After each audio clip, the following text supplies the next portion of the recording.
Hello guys, welcome back to Malik Joe 34 channel. This is Malik Arjun. So this is going to be one of the continuation series for my rack course, where complete understanding of rack internals and complete rack course. Where in our previous videos or previous session, we have covered on our grid or the Oracle home or the grid infrastructure cluster where from where you need to start, what you need to understand before you get started into the rack internals. So if you have missed out the previous session, you can always go back to YouTube channel and search for Malik 034 and you can refer those previous sessions. So this is the course rack course complete understanding, and you will see all those the previous recordings. If you missed out, you can always refer them. And in this particular today's session, we're gonna deal with GI installation and upgradation, and then I have a separate slide for that. So what are the agenda, or what are the topics today I'm going to discuss is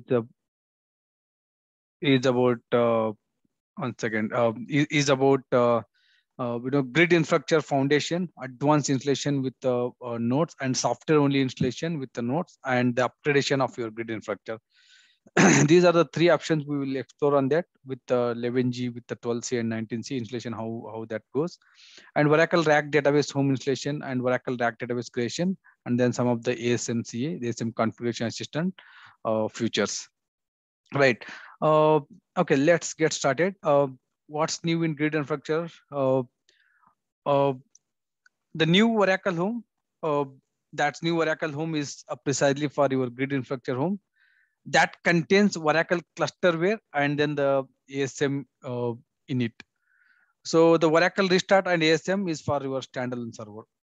So in prior to okay, let me take a note of the MS Paint. So what I'm gonna do in prior to 10G, prior to 10G, pre 10G, I can say pre 10G. What we used to install, we installed something called clusterware software, and we install something called your ASM home, that's Oracle home, right? So your ASM home. So these two are like separate two binaries we used to install, like U01 clusterware. So for clusterware software, we used to install like U01 clusterware software. For ASM, we used to install something called like home, like whatever home we can call, U01 home, or you can call it as a Oracle home, or the ASM home, like whatever you can call it as ASM home. Like these are the two separate software we used to install, and we used to form our cluster in pre 10G. Starting with 10G, what happened? Like we combined both together. Starting with our 10G, we called something as a grid infrastructure. So we came up with a something called grid infrastructure. So what happens, right? Your clusterware plus your ASM home together, you can call it as a grid home, or your grid infrastructure home. I can say GI home, grid infrastructure home.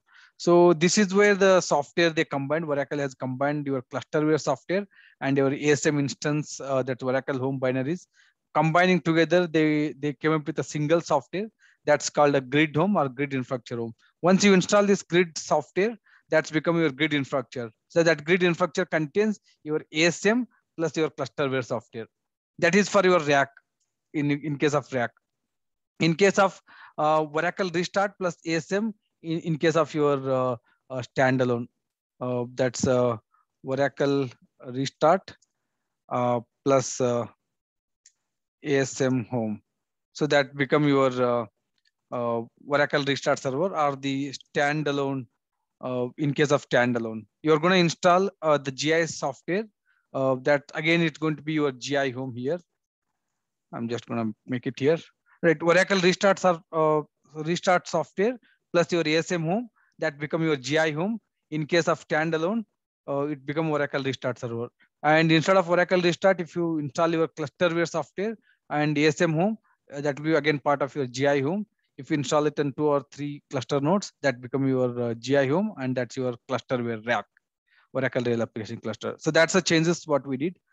And coming to that installation, like assuming that this is my 2 server, I'm gonna just explain it as a 2 node rack. Assuming that this is my uh, Oracle node 1, and then similarly this is my Oracle node 2. That's 2 different server. And then basically what you need to what all needed for your rack installation, or the rack setup, or the clusterware, or the GI setup. You need 2 or 3 servers. That's part of your cluster. Assuming that this is a 2 node cluster, and then what else you need here in this particular server, right? So basically, you need to create a user called a grid. That's your OS user for your grid installation. Let me put it here. That's your grid OS user. That's OS user. That's one thing, and you need it same thing on the other server. And then once the grid user is ready, and you need bunch of disk, you need to attach it here. The disk can be provided in case of VMware. If you're using a VMware VM, you can get a disk from VMware VM. Or if you're using Nutanix, you can get a Nutanix from a Nutanix server, or you can using uh, uh, uh, OpenFiler. OpenFiler, you can get it uh, uh, the disk, the raw disk from the OpenFiler. Or if you have a physical raw disk, you can attach those raw disk on this particular 2 server. Like this raw disk can be found out any manner. You can attach a shared disk between these two. Like based upon whatever the provider you are having it, you can get the disk. Like for example, assuming that I have multiple disks. For example, I can say that disk 1, disk 2, and disk 3, and disk 4, and disk 5, and disk 6, and whatever it is, and disk 7, disk 8, and disk 9. Okay, whatever the disk you can have it. So assuming that your disk will be part, the moment you install your disk, it will come under like a dev, SD, SDA, or like it will be like /dev, SDB, like /dev, SDC, like whatever the disk you attach it. So you will eventually see it under your /dev on both of the servers. Right. So if it's a raw disk, you no need to format them. If you're physical raw disk, you no need to format them. You can directly give it to the ESM for the installation. If it's a not a raw disk, if you're using it from VMware or Nutanix or OpenFiler or anything, you need to install something called your Oracle ASM. That's a libraries you need to install, and then from that Oracle ASM libraries, you need to format these disks. You need to format like a dev, SDA1, SDA1 like /dev, SDB1 like /dev, SDC1. Like similarly, you need to format them. Once you format these disks, out of these disks, you can make a ASM raw disk. I can say it's a ASM disk 1. Once I format using OSF disk, I can format this disk as a ASM. Uh, Let me make it here. That will be like ASM disk 1, and then I can format using Oracle ASM libraries. I can make it ASM disk 2, and then this is going to be my ASM disk 3. So similarly, this 9 disk, I can convert it as a ASM disk 1 to disk 9, disk 1, disk 2, and disk 3. So whatever, like assuming that this 9 disk, I converted as ASM disk 1 to 9. So then what you can do, once you convert this ASM disks using Oracle ASM library, these disks can be given it to your ASM for installation. These disks are treated as a raw disk. Like once these disks are ready, these are typically your OS disk, whatever attached. So these all disks, you have to attach it on both the servers. For example, like this, and this also you can attach it. Like all this 9 disks, whatever I'm showing, you have to attach it to both the servers, and then you can create whatever the disk group you want. You can create it while the installation of your grid software.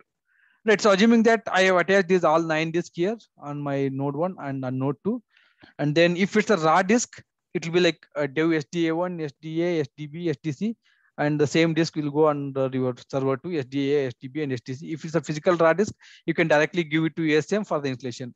If these are not a physical raw disk, if it's the virtual disk coming from VMware, Nutanix, or OpenFiler, or your Oracle VirtualBox, whatever it is, and those disk, it will be like Dev SDA, SDB, and STC. You have to convert these disk. You have to format this disk using FDisk. That's the OS utility. Using FDisk, you can convert these disk as a OS formatted disk. Whatever this virtual disk you attached it, using FDisk, you can format it as SDA1, SDB1, SDC1. And then once these OS formatted disks are ready, use this OS formatted disk and convert it as a ASM raw disk using your Oracle ASM library. So you can just make this one here like this. So using your Oracle ASM software or the library, you can convert it using this one. The simple commands is, like you can use fdisk /dev and /sdb, and then you can format it using, if you use a fdisk, one second, fdisk, that's a OS command, fdisk /dev and /sdb. So the moment you use fdisk and that physical, that the virtual disk, you convert it, that become your /dev and sdb1. That is a OS formatted disk.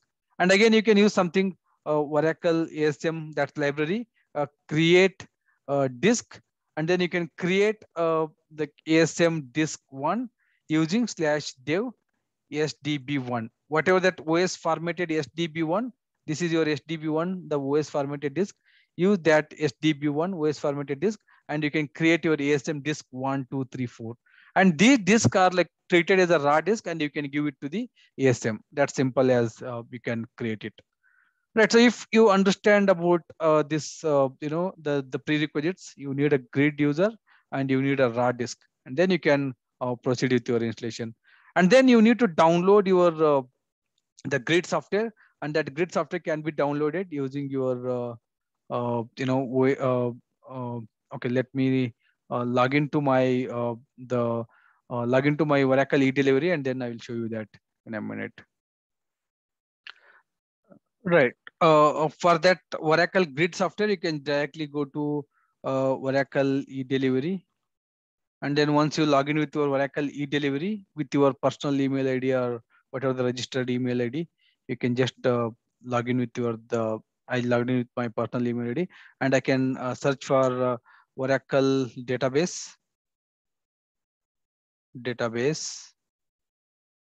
Oracle database, and search it, and you will see your 21C or 19C or 18C, or you can go with your 12.2 and 12.1, like Oracle database in memory. This is a software. For example, I can go with this 19.19C software. At the moment you click on that one, it will gonna add it to your cart. You can continue with that. And then you can see this particular Oracle database 19.3, your database software, your client, and your grid software. Everything is ready here. And you can choose the platform, Linux x86 64, or whatever the platform you are going to install. Just select that one and continue. And then accept this terms and condition, continue.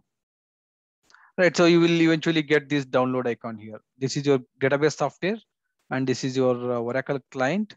These two are for Oracle client, and this is your grid infrastructure software. This is like 2.7 gig. You can just click on this one. It will start downloading it locally.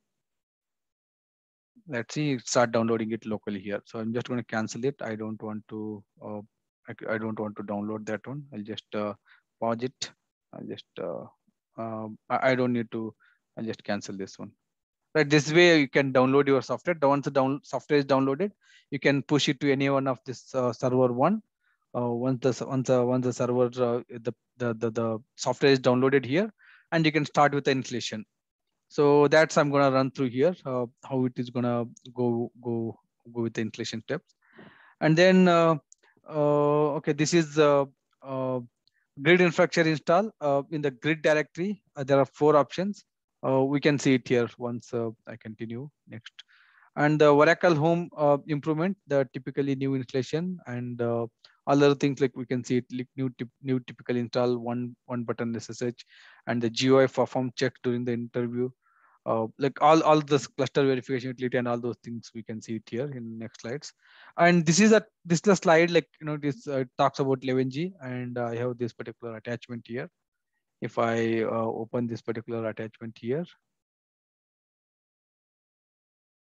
so assuming that you downloaded that software and you unzip that software, and the moment the software you unzip and just run the grid setup from that particular the software, and you will see this particular run installer screen.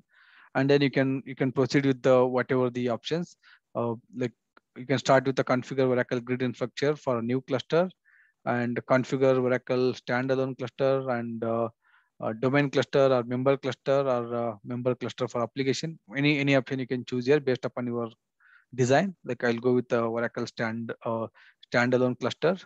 And then once I go with the standalone cluster, I need to pass the scan name. So coming to the scan name is something like you have to define your scan name. The scan name is nothing but it's kind of a single host. Like I can say uh, scan.malik.com. Assuming that malik.com is my domain. So this is my scan. So scan should be resolved with the two IP, like three IPs, like 192.168. Let me see here what happened. I'm just gonna. Okay, this is my scan. Assuming that this is my scan. So scan name is nothing but your host name, what I said, scan.malik.com. This is my domain. So I can start with 192.168.1.1.101. So this is my first scan. And then similarly, I'll be having three scan, like 101, 102, and 103. So the moment you do NS lookup for the scan, first time it will give 101, and again next time you do it will give 102, and again next time you do NS lookup, it will give you 103. Like round robin, it will give you like the new IPs, like whatever these three IPs, it will be like displaying at each time. So that's a scan you have to configure at your DNS level. That's the first thing you need, your scan details. And then on which port your scan is listening, you have to pass that particular scan, the port. Default is 1521, or if you want any custom port, you can go with that. And then on each of these nodes, like let me see here, this is first thing, this is your scan. And this each of node 1 and node 2, this Oracle node 1 and Oracle node 2, that's again, I'll just give here Oracle node 1, and then I can put it here. That's about the scan what I talked. And then now you should have something called Oracle node 1. That Oracle node 1 should have your, give me a second. Oracle node 1 is a server, and that Oracle node 1 should have, first thing is your VIP, and then node IP, and then private IP. I say private IP. So these are like, okay, I can put it here. Here at the second step here. Okay, node IP and private IP and the VIP. And similarly, your node 2 also should have the same thing. Your node 2 also should have node IP, VIP, and then the private IP. And whatever your node IP, it should be node IP and VIPs, and the scan or should be on the same subnet. So I can just use this continuation 191 continuation series 192.168.1.104. 104 for my node IP, and the node VIP will be like it will be on the same range 105, and then under the private IP I can go with the series the series whatever the 2 or 3 or 5, like I can go with something else 192.168.5.104, or you can go with the whatever it is, like 104 or whatever it is. I can just use the same thing here. Your node IP is going to be your 106, and VIP is going to be 107, and private IP is going to be 106 or whatever it is, 5.106. You can see, right, 104 and 106, and 105 and 107. And then your private IP is going to be in 5 dot series. You can see 5 dot. These two, the private should be in the different subnet, because this is internal to cluster nodes. Like this is node 1 and node 2, and whatever the communications, whatever the communication happens here between these two nodes, if I can simply use this communication bridge here, whatever this communication should happen using this particular 192.168.5 series. That's your private IP. I can just simply mention here private IP. What that private IP is like 192.168.5 series. Whatever that 5 series, we had it. So that's a private IP. That's a node intercommunication. So that's a private IP. And then the node IP is like physical IP, which is nothing but your whatever the server that will be like your 192.168.1.104. This is your physical IP. That's a node IP. And then other node IP is like 192.168.1.106. That's a physical IP. When this node goes down, this particular physical IP will go down. And this particular node will be having its own, I can say this is a node, and then this is also node. And these two node will be having a physical, that's VIP, that's your 105 and 107.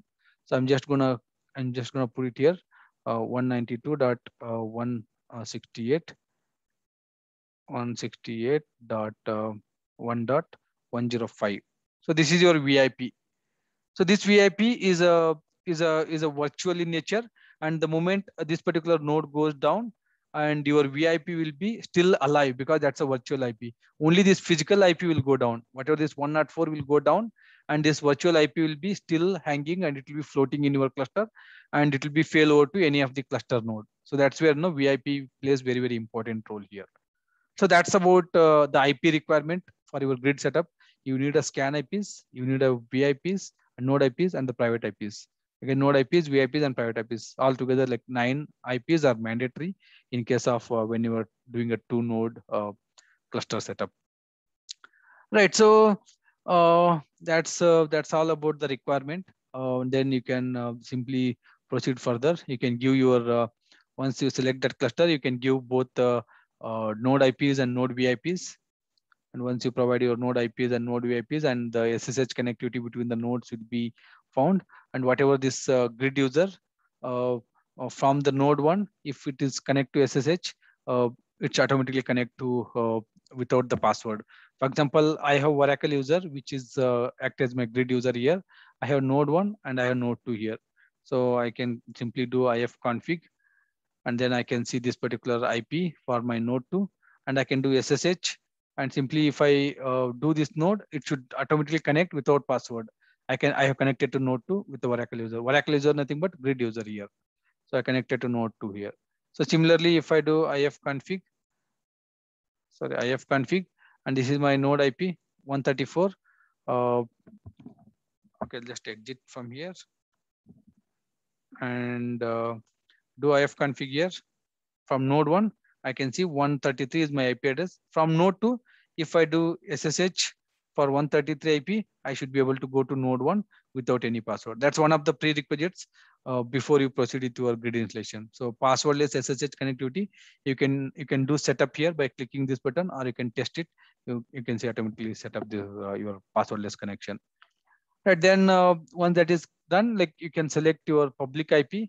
That public IP is your node IP, whatever this 104 series or 106 series, that's your public IP. And whatever this 5 dot series, 192.168 5 dot series, that's your private IP.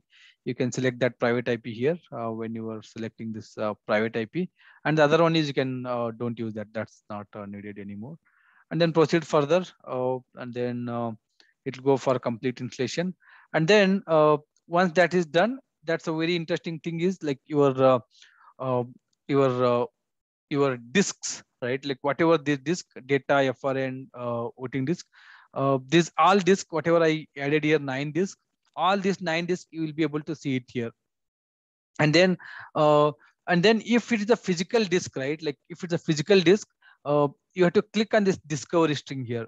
And once you click on this discovery string, you just see the discovery path is dev Oracle ASM disks. If it's a physical disk, you no need to give this path. like you can just simply give dev. The moment you give dev, you will be able to discover your SDA, SDB, and SDC, and you can directly give these SDA, SDB, and SDC to your ASM installation here. And if it's not a physical disk and you formatted using Oracle ASM and you created this ASM disk, so then in that case, you have to give this dev Oracle ASM and disk. So if I go here in my cluster, CD /dev Oracle ASM and disks. So these are my data, data 1 and data 1, data 2 and data 3, RICO 1 and RICO 2. These are my OS format. These are virtual disk and formatted it using Oracle ASM. That's where you see this Oracle ASM directory here. Inside that you will see all your disk. And if I go inside dev and LL SD star, if I do, sorry, SD star. So all this OS disk, like you can see, SDB1 is formatted with SDB1, SDC is formatted with SDC1, STD is formatted with SDD1, and SDE formatted with SDE1, and SDF is formatted with SDF1.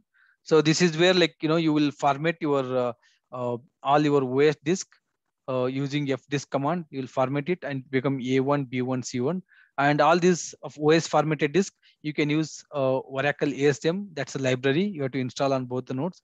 And once you install using this Oracle ASM libraries, create disk, you are going to create these as a raw disk. This become your raw disk. Using those OS formatted disk, you are converting them as a raw disk and you are giving those disks to your ASM for inflation. So that's where this particular slide, you have to discover a string path. It's going to change it to dev Oracle ASM and disk, and inside that you will see all of these disks. Whatever the name you given is a raw disk, you will see all those raw disk here, and you can give those raw disk for your ASM installation. And then assuming that in my case here I represented 9 disks. So out of 9 disks, I can select 3 disks here. Assuming that I got 9 disks here, I can checkbox 1, 2, 3, 4, 3 disks, and I can create as a OCR and voting disk. So I can simply group these 3 disks, and then I can make it as I can give any name like OCR underscore O disk, whatever the name. This is a disk group name. Combining these 3 disks, I can make it as a disk group. So that's here, OCR or voting disk. Any name, disk group name, you can give it here. Right, so once that is given, proceed further, and then it will proceed with your installation. Right, so it will proceed further, and it will ask you the grid user groups and all those things. You can pass it here, and your installation will proceed further. And then that once the installation is done, it will ask you to run the root script and other things. You can proceed further on that, and that will conclude your installation. Right. So if I go back to my YouTube channel and I have a separate separate course here, like if I go back here, there's a GI and rack installation and configuration. If you open this particular playlist, and you will see a bunch of videos over there. I have given like 10, 15 videos, starting with installation of your OS and how you can configure your users and directories and all those things, how you can create your state disk, and how you can install your ASM, Oracle ASM libraries, and how you can run your runclaffe and all other things. I have separate video list I have defined here, and you can always go for this video series for a complete understanding of your installation process. Right. So this is all about whatever I showed for your 19C installation, and I do have like old 11G setup and all those things. If I can quickly run through with this these slides, like you can select your English language, and you can whatever we have given that cluster name and other things, right? Like you can select all those things here, and you can give your host name and then the VIP name what we give. You can simply add your all the cluster name, like for example 4 node cluster and 4 VIPs, and like you can add it, and you can do your setup, your SSH setup between all these 4 nodes, and then you can provide your public IPs and private IPs, and then once that is done, you can proceed with your installation. You can see here, right? When you add a raw disk, it will be like a dev raw disk 1, disk 2, disk 3. Like you can easily get a raw disk here. If it's a physical disk, you can easily get a raw disk you added here. You can dev raw, and then you'll get a raw disk directly here. What I said, like directly, if these are the raw disk, you can simply directly see the dev raw and then all the raw disk, whatever like 9 disk I'm showing here, all those 9 disks will get it here. And then you can simply give any of the name of that uh, disk group, and you can see here, right? If I change it here, a dev SD, all your SD1, SDC, the discovery string, whatever the discovery string, change this discovery string, and if whatever the discovery string you can give and click OK, all the disk will be discovered over there. Right, so that's other thing. Like you can choose any of the custom disk. You can see dev SD5, SD6, and you can select a number of disk and you can create a disk group on that. And then you can select your high redundancy, normal redundancy, and external redundancy, whatever the redundancy failure groups you can have it. High means it'll three copies, like one original and two duplicate copies. Normal means the two copies, one is original, one mirrored copy. It'll keep. And if it's external means no mirroring. So based upon what kind of mirroring you want, you can choose over there and create a disk group. And once the disk group is ready, and then same thing, like whatever the user groups, and then create with your grid installation.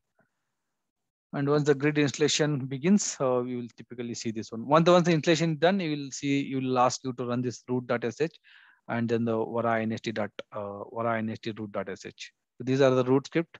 You can run it as a root user. And once the root script is done, you can go back and click OK. And once OK, then it will continue with your ASM configuration. And then once the installation is done, you can see typically the grid infrastructure installation is successful.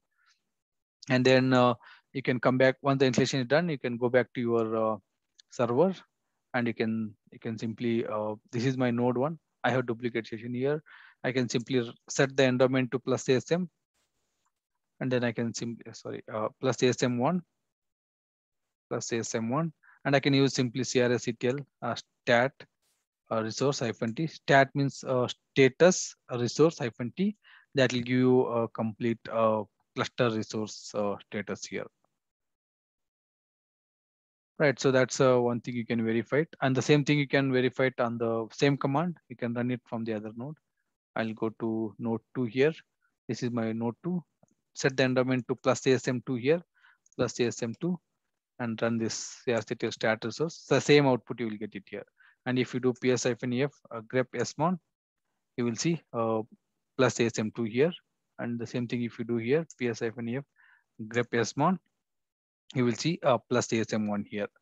And other things to verify your cluster resources, ps-ef grep d.bin. So d.bin, all the daemons, d.bin, all the daemons, you can see it. OHSD, Vara agent, Vara root agent, MDNSD, EVMD, GPNPD, GIPCD, CSSD, CTSSD, CRSD, all those cluster daemons, you will see it on node 1. And as well as on node 2 also, it has its own daemons. Right? You can see all the daemons here. So that's about verify your cluster resource after installation. Right. So next, going further.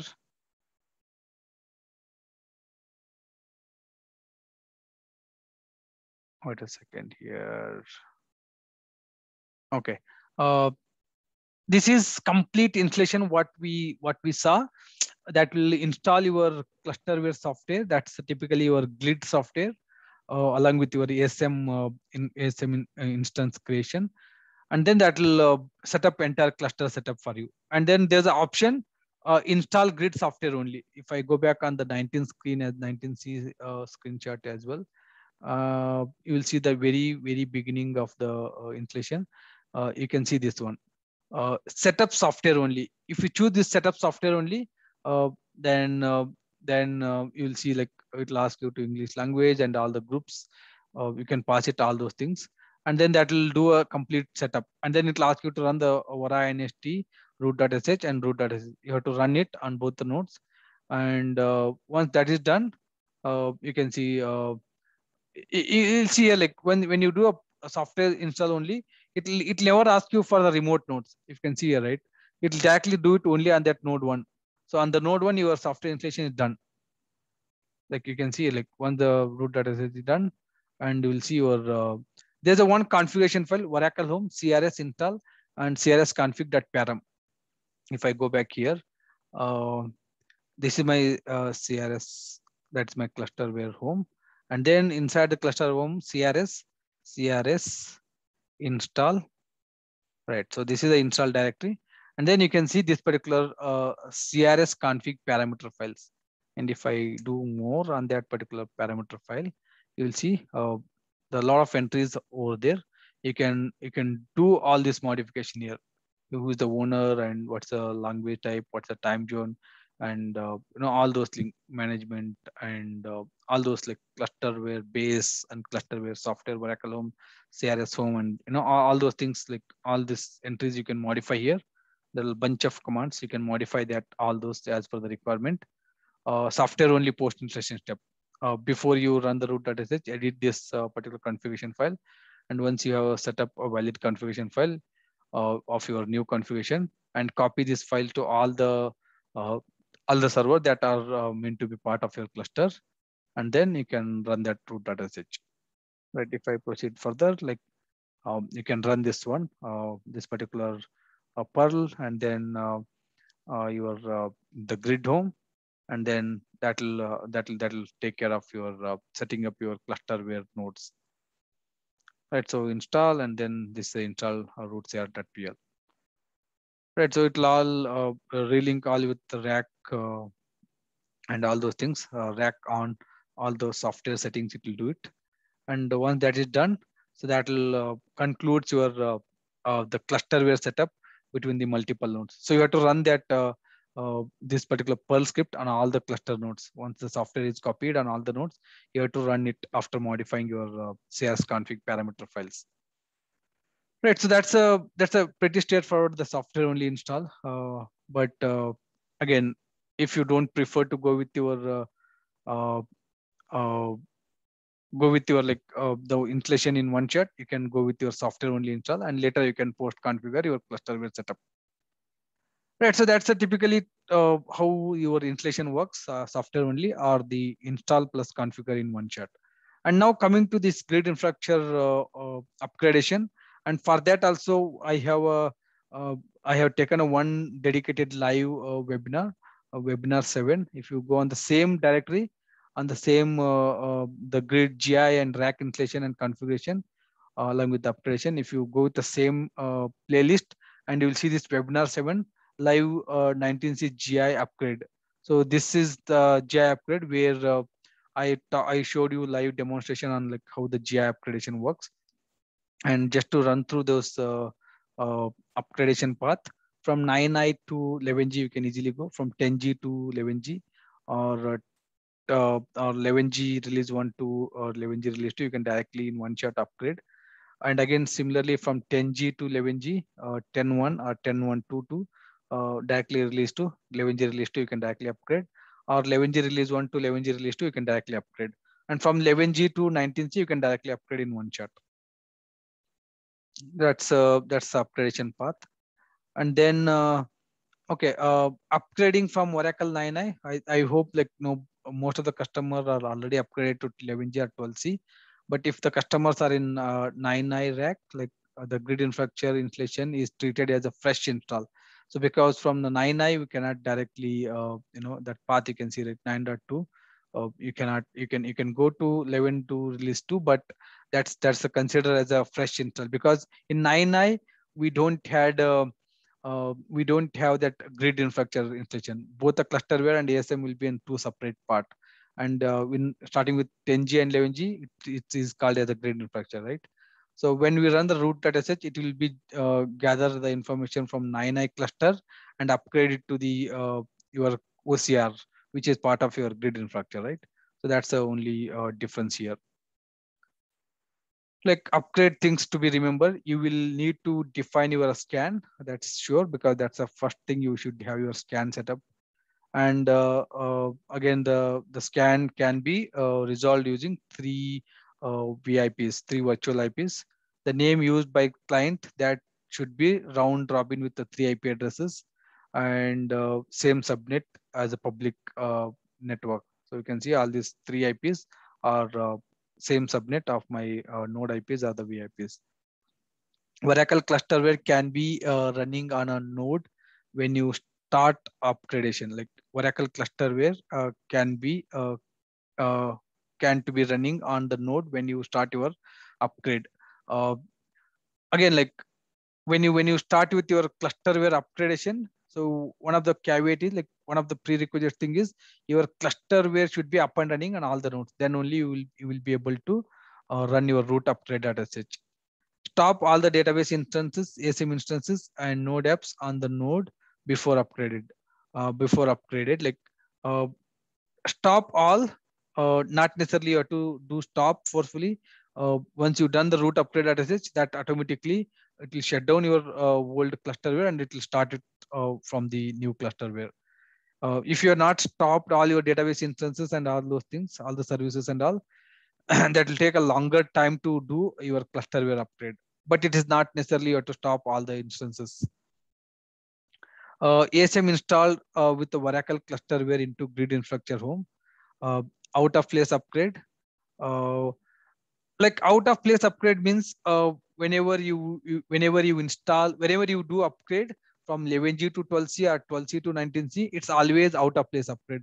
You cannot use the same Oracle Home when you do clusterware upgrade. For example, I have my 11G clusterware, like U01 app, user and app, 11 11204/grid. I have this 11G home and I have my 12C home. Like I can make it as a 12201, that 12C.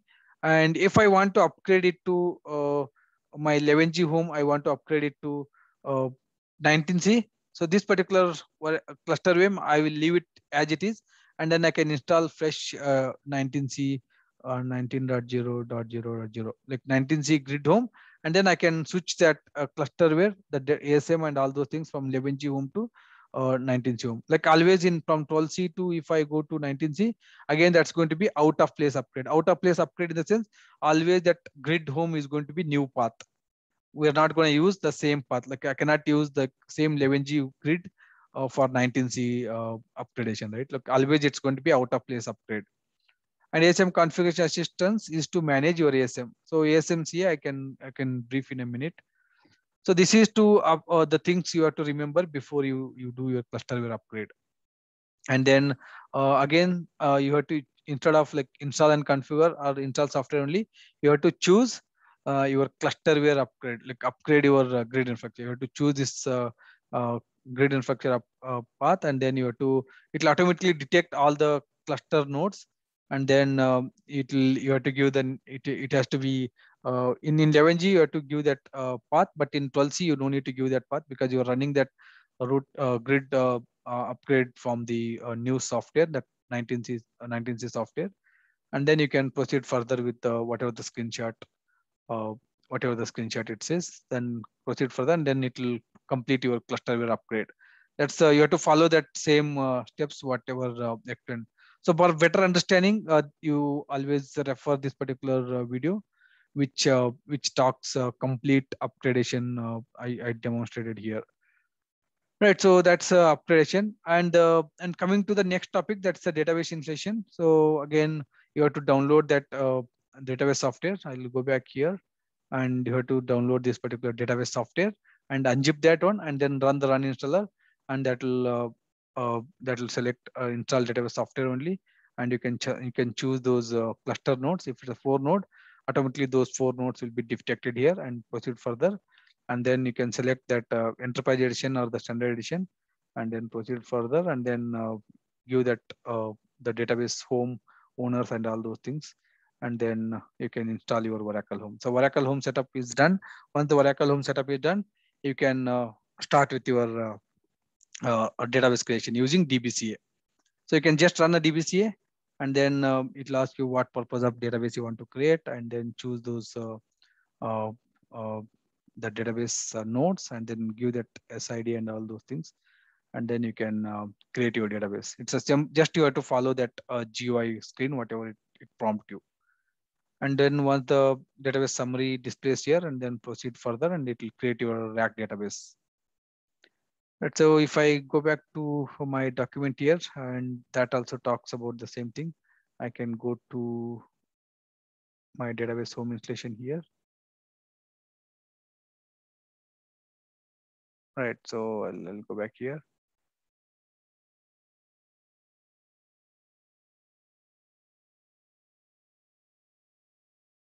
Okay, so before I start with the database installation, if you see here, okay, I need to give this data for my flash recovery area. Or else I need to give a database for the data, and I need to give FRA as a RICO or FRA location. How these disk groups are formed? These disk groups are formed using your ASMCA. So if I go back here, you can simply run your ASMCA. Just run your ASMCA, log in with your grid or Oracle user, run your ASMCA, and it will give you ASM configuration assistant. And then whatever that OCR and voting disk, what you created here, that is your first disk group with these 3 disks, and that you're going to see it here. And then now you can click on this create disk group, and you can create your data and FRA disk groups. And then you can, the moment you click on this create disk group, and you will see that remaining 6 disks. Whatever this 6 disk, you will see it here.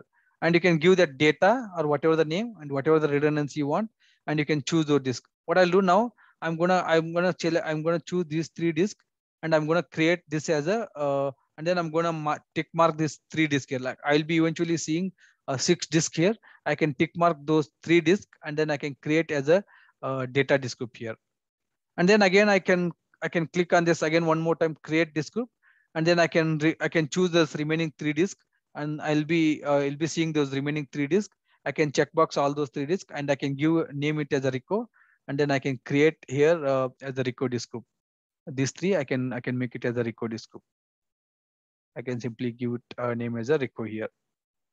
So that concludes creation of my data and RICO disk group. Or you can give it as a FRA, whatever name you want, you can give it here. And then once that RICO and FRA is created, so for example, I created a FRA and RICO here, and then I can see 3 disk group here, data, FRA, and RICO, and it will be part of my multiple disks. Like, you have given 3 disks, or you can go with the 4 or 5 or whatever disk number you can choose here, and you can create your disk groups. And then once that is done, you can install your Oracle software, that 19C software, whatever you unzip, and then you can do a setup software only, and then it will give you Oracle RAC installation. You choose this RAC option, and then choose those RAC nodes. If it is a 2 node or 4 node cluster, whatever you set up earlier, all the node will be displayed. Checkbox all those and continue further, and that will install your standard edition or the enterprise edition. That will go with your Oracle home setup. Once the Oracle home setup is done, you can see it here. I'll just scroll down, and your Oracle home is ready. It'll ask you to run this root.sh. You have to run it on all the cluster nodes, like node 1 and node 2 and node 3, node 4, whatever the cluster node, you have to run it. Once that is done, you have to run this DBCA. Once you run the DBCA, it'll ask you to give this option. You can choose this create database, and then create database. You go with advanced option or the typical option. Advanced option, you can what purpose, general purpose database, and it's going to be real application cluster, and proceed further. And these are your cluster nodes default selected, and proceed further. And you can give whatever the name of your database. And if you want to create as a PDB or CDB, you can create here pluggable database and all. If not, you can uncheck that one and proceed further. And you can give your data disk group for your database, the data file location. You can give that data disk group, whatever you created here, data disk group. You can give this data disk group name for your data files and proceed further. And for your FRA, fast recovery area, you can give that FRA location, or the RICO, whatever the disk group you created here, that you can give it here, and then proceed further. And then click on that all the memory configuration and all, and proceed further. And then you can submit for your, this is a summary, you will get summary page, and you can finish it. It will create your database, and you can see it here. Your database is ready. Right, so it will be like running on 2 nodes, 2 instances. GV other instance, you can verify it here. that's the method, like how you can create your React database here. So once that database is ready, again, this is your creation of when the database is ready. Again, you can launch your ASMCA, and you will see some volume manager and ASM cluster file system, ACFS file system. You can create your volumes or your cluster file system. Like you can see your disk groups and you can see these volumes. Right now we don't have any volumes. You can create your own volume you want. Like you can see this volume name you want. You can give your the disk group name and how much size you want, and all those like volume successfully created. Like you can see this is your ACFS volume, the volume driver, and then you can mount it as a ACFS file system. And you can see create on ASM cluster file system, and you can choose those whatever the shared volume you created. You can create that. You can choose that one, and you can mount that one. You can see my shared / my shared. This is the mount point. It's gonna be ACFS file system will be created here, and you can mount that on our cluster nodes. Right, so that's pretty much your ACFS file system, how you can create it here. For your ACFS file system, to create your ACFS file system, you have to create your volume group first. So just to brief a few more idea on that, if you don't want to use any of the disk, what you can do typically, you can add a few more disk here. Like I can show here. I can take black color. I can add a few more disk here. Right, so and then I can create a one more disk group. I can name it as something ACFS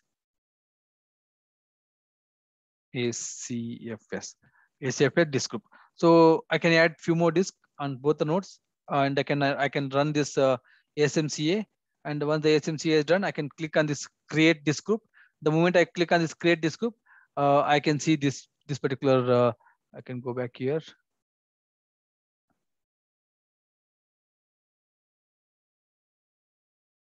Where is that one? I think here. Okay, I can see that eventually after creating this all three disk groups, the moment I click on this create disk group, again I can end up with this particular screen. I can see those the three extra disks what I added here, and then I can checkbox all those three disks. I can checkbox all those three disks, and then I can create ACFS disk group. Like I can just checkbox all those three disks, and I can give a name as a ACFS. So my ACFS disk group will be ready. And then once my ACFS disk group is ready, then I can simply go to my the volume manager here. And in this volume manager, I can click on create. And then I can, instead of data disk group, I can choose that ACFS disk group. And then I can give whatever the volume size I want. I can mention that volume size. And then I can click on OK. That complete my shared volume is created here. The volume. Once the volume is created, I can give that volume to my ACFS file system. I can go to SCFS ASM cluster file system. I can click on this create SCFS file system, and I can select that particular volume, whatever I created. And then I can give any mount point name, and then I can click on OK. So that will create my ASM SCFS file system. So you can see completed successfully. The ACFS should be mounted using this particular mount, this particular shared mount volume. And then I can mount it on any of the mount point. So the point here is this group, whatever you are seeing, OCR, data, and RICO. If I go to my ASMCA hyphen P and okay .YINV plus ASMCA. So ASMCMD CMD hyphen P. And if I do LSDG, okay, LSDG, I have this two disk group here. One is my data disk group, and one is my RICO disk group. And then this particular RICO disk group, it has like 32 GB free space. But when I go back to my OS command here, I don't see those data disk group and RICO disk group. Those are like not mounted here. What is the advantage of your ACFS file system?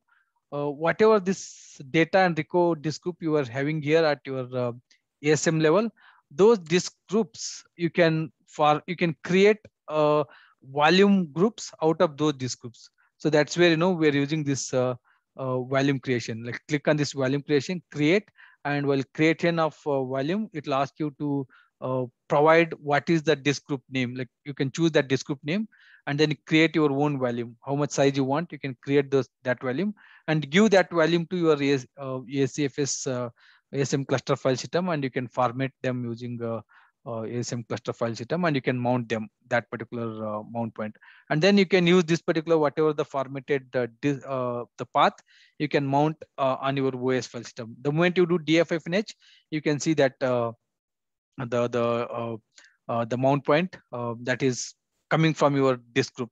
So for example, to show you that mount point, like go to my blog, I have ACFS. I have one of the customer, like I made it as a SM cluster file system.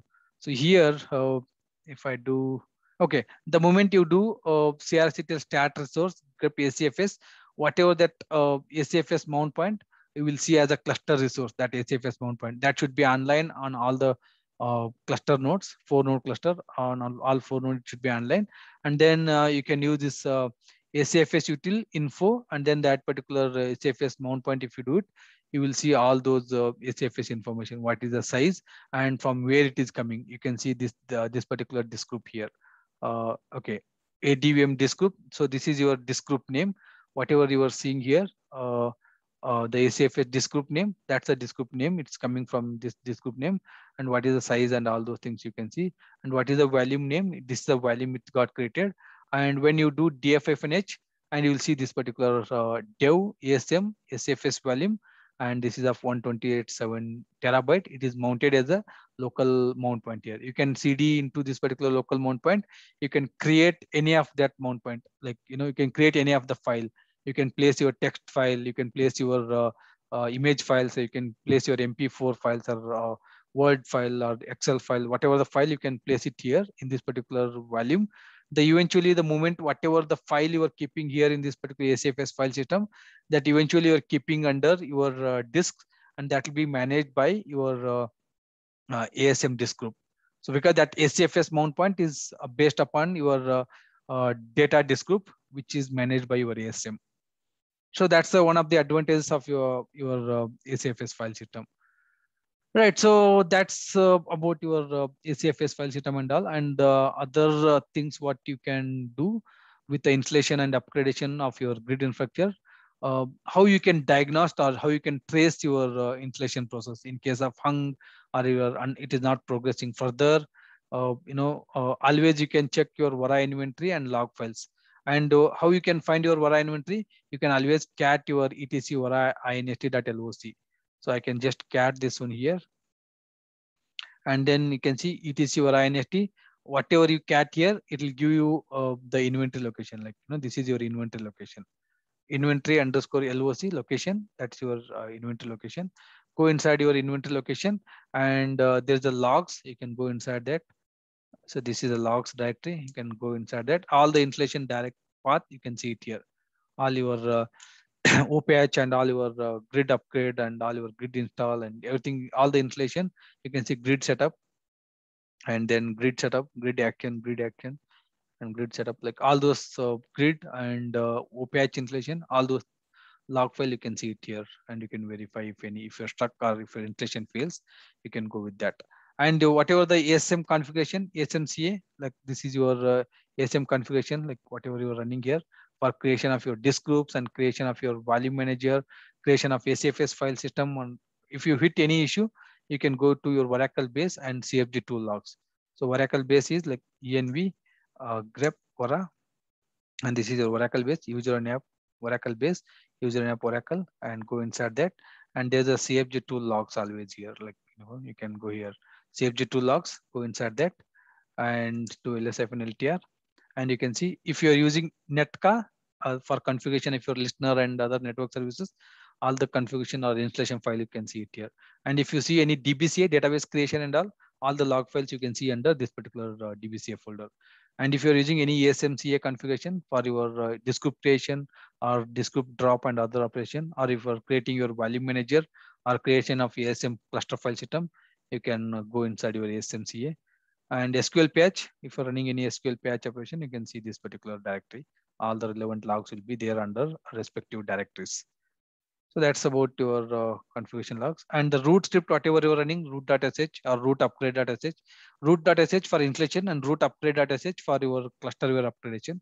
And you can go under grid home and CFG tools and CRS config. So this is my grid home. And then I can go inside CFG tool logs, CFG tool logs and CRS config, CRS config. So let's CRS config. So I can just copy this one here, ls-ld, locate. I can use simply locate. Okay, that will be under your grid home, CRS install and CRS config. Where is the CRS config? CRS config files. It will grid home, CFD tool and CRS config. Orion Unit logs and CRS config. CRS configure global data. Okay, I think there's a changes from 11G to 19C. So you have to check your CRS config for any of the root file issues and other things. So one thing you can make sure that your CRS config parameter file, you can always query that one. That's your cluster configuration. What we used it for our grid software only installation. I can just get the root script log directories. Probably you can check here root.sh, right? Root.sh. The moment if you don't know that log file, you basically the moment you run the root.sh, there itself will see the log location. So not this one, not this one, not this one. Okay, the grid home.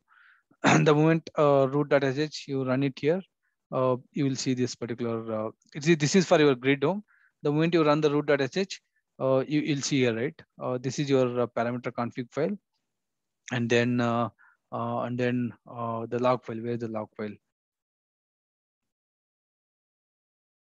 Okay, yeah, here it is. So this is your log file, the grid home, whatever you are running. So you can eventually you can tail this particular log file and CFG tool ASMCA, and then you can verify how it is progressing and how it is running. All those things you can verify over there. All the root configuration, how it is goes, and then this is a log file for your root config and root.sh and other things. You can verify it, and this is the parameter config files. You can verify with that also how whether the root script has succeeds or it's hang or whatever happens. So that's about the tracing your root script. And some of the recommended like diag collect, you can select your diag collect. If you don't know how to collect diag collect, I have a particular in my blog I have written diag collect. You can simply go here on my blog and search for diag collect.sh.